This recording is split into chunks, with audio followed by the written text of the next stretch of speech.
Sergeant Ryker wasn't just Universal's most cynical act of commercial exploitation, it was a 5-year-old television drama about military justice that a studio recycled as a theatrical feature film. Dressed in a combat action poster it had no right to wear and released to an audience expecting the dirty dozen while delivering a mostly stage-bound courtroom exercise. And the man at the center of it all was a decorated combat veteran whose real war had done things to him that no screenplay had the nerve to address. We are digging into the wreckage of Sergeant Ryker with 20 dark facts the studio tried to bury. Facts locked inside Kraft Foods, broadcasting contracts, Universal Pictures distribution memos, California Supreme Court palimony filings, and the psychiatric literature on combat trauma that the film's narrative circles without ever landing on. Sergeant Ryker is not the title of a film. It is the title of a television production whose identity was surgically altered before it reached a cinema screen. The original work was called The Case Against Paul Ryker, a title that announces a legal drama, positions its audience correctly for what they are about to receive, and makes no false promises about combat sequences or military action. Universal's marketing department discarded that title in 1968 and replaced it with Sergeant Ryker, a title that announces a man, a military rank, and an implication of action that the production categorically does not deliver. The film's actual content is a 2-part courtroom drama in which the title character sits in a chair for the majority of his screen time and does not carry a weapon at any point across its 85 minutes. The title change is not a minor editorial decision. It is the entire marketing strategy. Universal was selling audiences a film that did not exist under a name designed to suggest it did. But the real problem was what Universal put on the poster to go with the name. The theatrical one-sheet for Sergeant Ryker depicts Lee Marvin in combat posture, weapon in hand, against a backdrop of military action imagery. The visual vocabulary of the war film, communicating kinetic spectacle and battlefield drama. The Trailers from Hell annotation describes the poster as depicting as much combat spectacle as the Battle of the Bulge. The film contains no combat spectacle. Lee Marvin does not carry a gun in the movie. The combat sequences promised on the poster exist in the film as brief flashback inserts whose combined running time measures in seconds rather than minutes. Universal knew this. The marketing department had access to the finished cut. They designed a poster for a different film and attached it to this one. And the audiences who showed up at cinemas in 1968 expecting the Dirty Dozen sat down to a television courtroom drama and were not offered their money back. This is exactly why Sergeant Ryker's box office performance, which was adequate without being remarkable, tells you nothing about the film's actual quality and everything about the gap between what was sold and what was delivered. Universal's decision to release Sergeant Ryker as a theatrical feature in 1968 was not motivated by any belief in the material's cinematic merit. It was motivated by a specific calculation about Lee Marvin's commercial value at a specific cultural moment. Marvin had won the Academy Award for Best Actor for Cat Ballou in 1965. He had appeared in Ship of Fools and The Killers in the years immediately following. The Dirty Dozen, released in June 1967, had been the highest-grossing film of that year. Marvin was, at the precise moment Universal made its decision, the most commercially bankable military action star in American cinema. Universal held a piece of television content featuring Marvin in a military role filmed 5 years earlier, available for negligible additional cost. The calculus was transparent.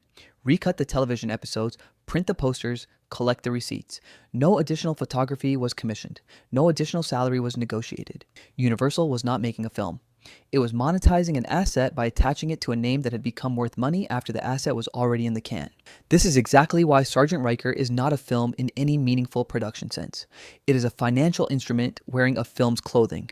The Case Against Paul Ryker was designed from its inception to serve 3 simultaneous functions: as the opening 2-part episode of Kraft Suspense Theater, as an audition for a projected weekly series built around the Bradford Dillman and Peter Graves characters, and as a standalone dramatic work.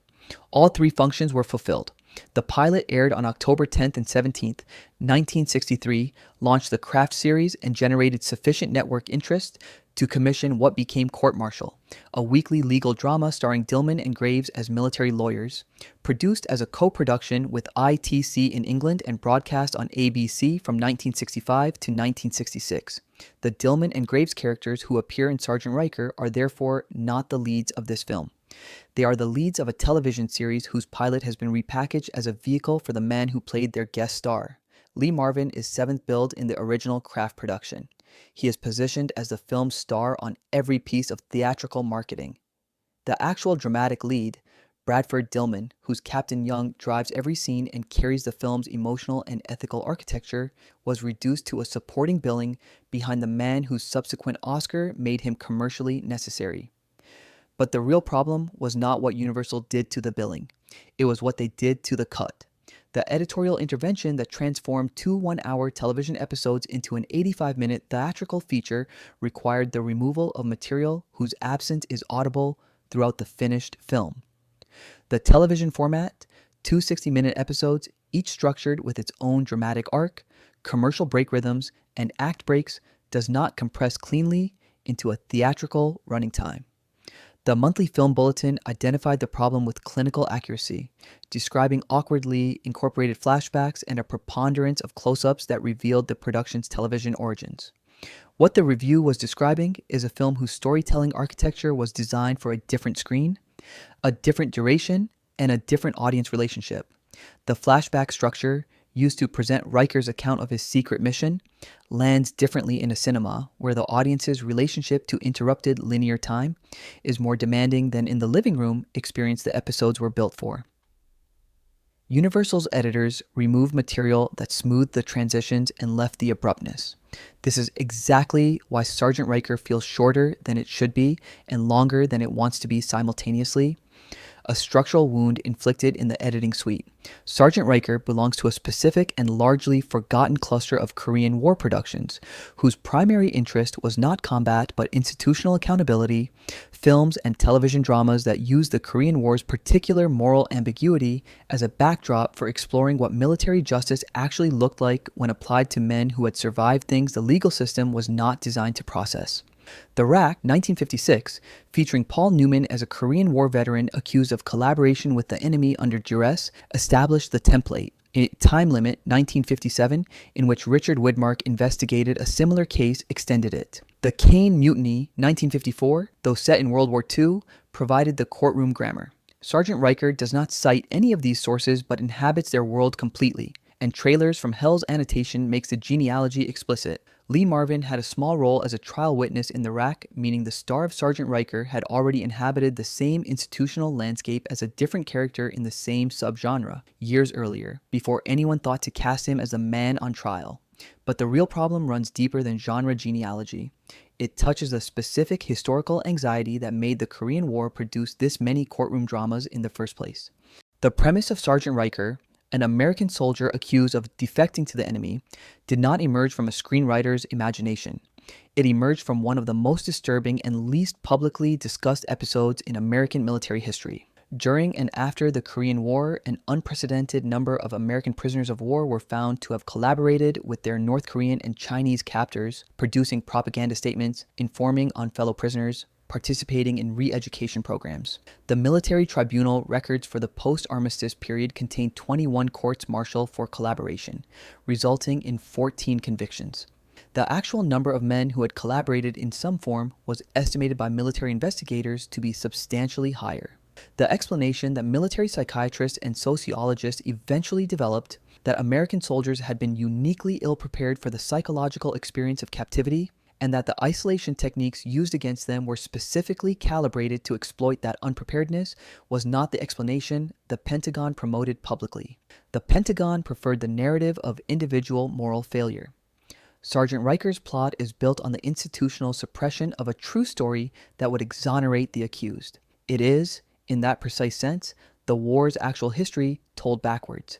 This is exactly why the film's institutional argument that the Army would rather hang an innocent man than admit its intelligence operations were real, lands with such biographical accuracy, and why that accuracy was invisible to audiences in 1968.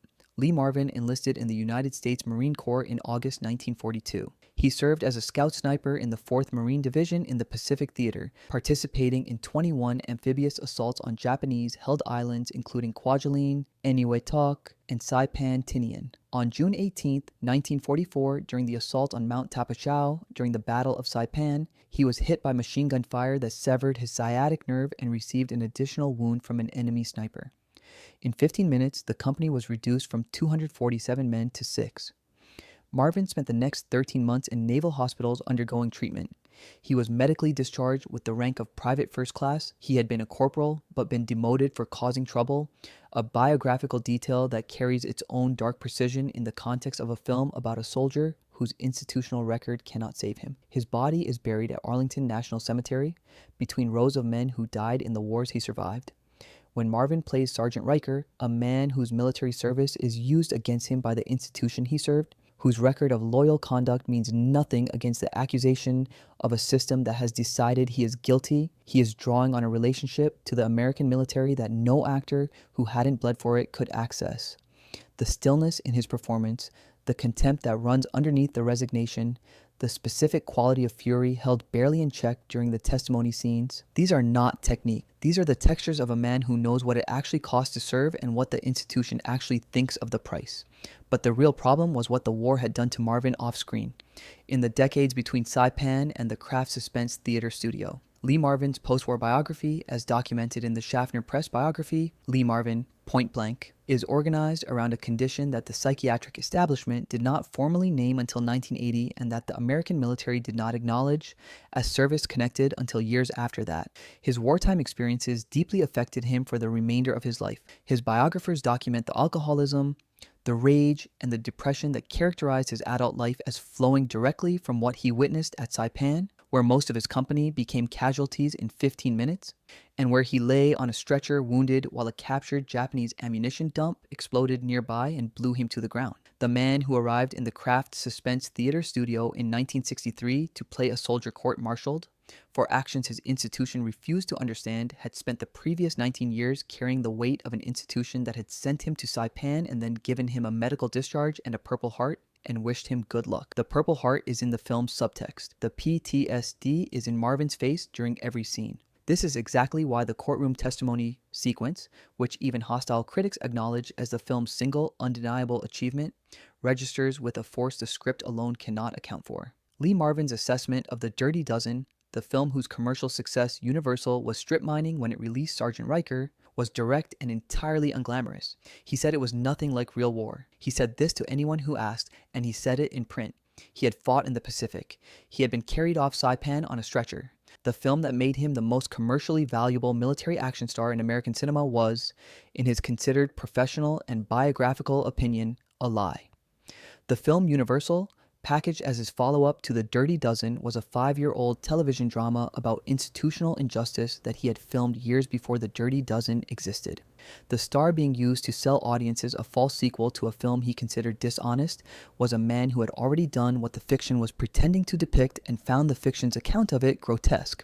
But the real problem was that the specific year Universal chose to release this exploitation product was the worst possible year for Marvin's personal life, and the film's courtroom subject was about to become uncomfortably prophetic.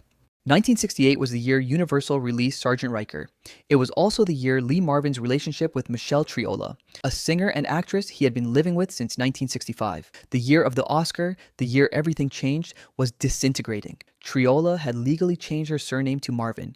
She had, according to her subsequent legal testimony, given up her professional career to serve as his companion, homemaker, and confidant during the years of his greatest commercial success. When Marvin married his childhood sweetheart, Pamela Feely, in 1970, Triola filed suit. The case that resulted, Marvin versus Marvin, went to the California Supreme Court in 1976, which endorsed the principle of seeking palimony, the term the media coined for the claim, and established legal precedent that continues to govern property disputes between unmarried cohabitants across the United States of America.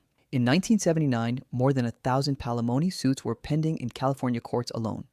The legal revolution that bears Marvin's name produced not from his military service or his acting, but from his personal conduct in the years during which Sergeant Ryker was filmed, warehoused, and released. A man playing a soldier whose personal integrity is put on trial by an institution that finds it inconvenient was simultaneously, in his private life, approaching the moment when his personal conduct would be put on trial by another institution. The film's subject and the star's biography are not analogous.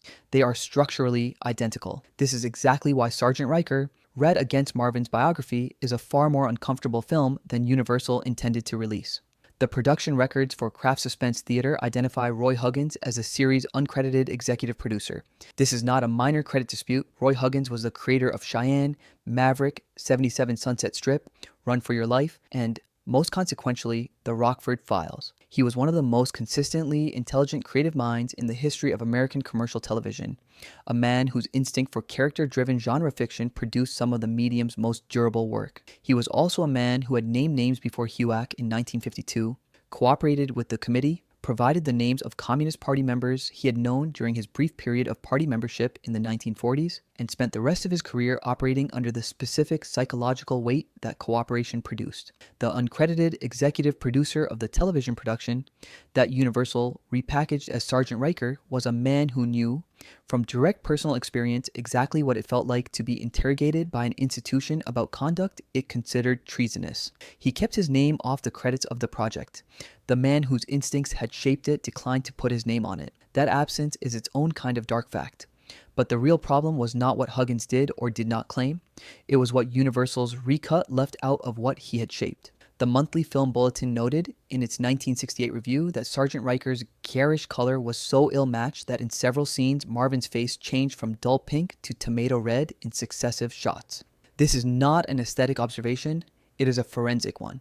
The color inconsistency is the visible residue of the editorial intervention that transformed 2 television episodes into a theatrical feature. The television production was shot with the technical priorities of small screen broadcast in mind. Color calibration optimized for the living room set, not for cinema projection. When the material was enlarged to theatrical scale, the color timing decisions that had been invisible at home became grotesque on screen. The continuity failures in skin tone between shots are failures of a production process never designed for the medium it was being forced into. Every time Marvin's face changes color between cuts, the audience is watching the evidence of Universal's exploitation strategy rendered visible in the actor's complexion. This is exactly why the film looks cheap in ways that have nothing to do with what it originally cost. John Williams composed the score for The Case Against Paul Riker in 1963. In 1963, John Williams was a reliable Hollywood session composer whose credits included a significant volume of television music and the occasional feature.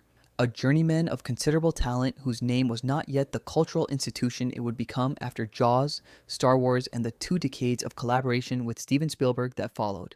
The score Williams wrote for the Kraft production, described by production records as incorporating militaristic brass motifs and an 8-note theme, was designed for the television format, calibrated for the interruption rhythms of commercial broadcast drama. When Universal licensed the content for theatrical release, Williams' score came with it. The theatrical audiences who heard it in 1968 were listening to a score designed for a medium that interrupted itself every 50 minutes, serving a format that did not. Williams received no additional credit or compensation for the theatrical use of his television work. By 1968, he was no longer the man who needed it. He was already becoming someone else. The someone else he was becoming would make the score irrelevant to everything that followed. But the real problem was not the composer, it was the audience waiting in the dark. The Monthly Film Bulletin's assessment was the most precise. The film's television origins were unfortunately only too apparent in the preponderance of close-ups, the awkwardly incorporated flashbacks, and the garish color ill-matched across successive shots. Box Office's review praised Marvin's strong, if extremely melodramatic portrayal, but noted that his role was less important than Dillman's, an observation accurate enough to indict the marketing strategy in a single subordinate clause. The general critical position was that the film was competent television, elevated beyond its natural habitat by a star whose recent work had raised expectations the material could not meet. What the critics did not say, because to say it would have been to accuse Universal directly, was that audiences had been promised a film and given a repackaged television episode. The disappointment critics attributed to the film's limitations was at least partly the disappointment of a promise deliberately broken before the first reel began. Kino Lorber's 2022 Blu-ray release under the KL Studio Classics imprint included an audio commentary by Daniel Creamer that provided the first serious public reconstruction of the production's tangled origins, establishing clearly for a contemporary audience that what they were watching was a television drama that had been exploited as a theatrical commodity. The Trailers from Hell annotation from the same period made the same case with characteristic directness. The film is good, smaller scale TV drama that works within its format constraints, unfairly measured against the combat epic its poster had promised.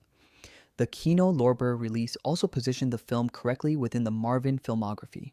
not as a minor war film, but as an early demonstration of the quality Marvin could produce when given a text that engaged his biographical experience rather than just his physical presence. The courtroom testimony sequence, which every review across 6 decades has identified as the film's single, unambiguous achievement, is now understood as something more specific. A man who had actually been sent to places that broke people, playing a man whose survival of such places is being used to destroy him. The film that Universal released in 1968 is not the production that Roy Huggins shaped. John Williams scored or Lee Marvin inhabited in 1963. It is a recut, repackaged, mismarketed exploitation of all three. A studio reaching into its archive, pulling out something it had not valued enough to protect, and selling it to audiences under false pretenses at the precise commercial moment when the false pretense would work. The film itself, underneath the exploitation, is a courtroom drama about institutional dishonesty, about a man whose institution would rather execute him than acknowledge that it sent him on a mission it has since decided to forget. The studio that distributed it behaved in a manner structurally identical to the institution the film condemns. The question Sergeant Ryker leaves embedded in its verdict like a charge that never detonated is this: if a film about an institution that suppresses the truth to protect itself from accountability was itself suppressed, misrepresented, recut, mismarketed, and released under a false identity by an institution protecting its financial interests, does that make the film's argument about institutional dishonesty more persuasive or less? And if the most honest thing about Sergeant Ryker is that everything done to it after filming confirms everything it says while it is playing, what does that tell you about which institution was on trial all along? Leave that in the comments. The verdict is the point. If this investigation changed how you see Sergeant Ryker, leave a like, because there are 1,000 films institutionally exploited and then abandoned that deserve the same forensic attention, and the algorithm needs to know this kind of digging matters.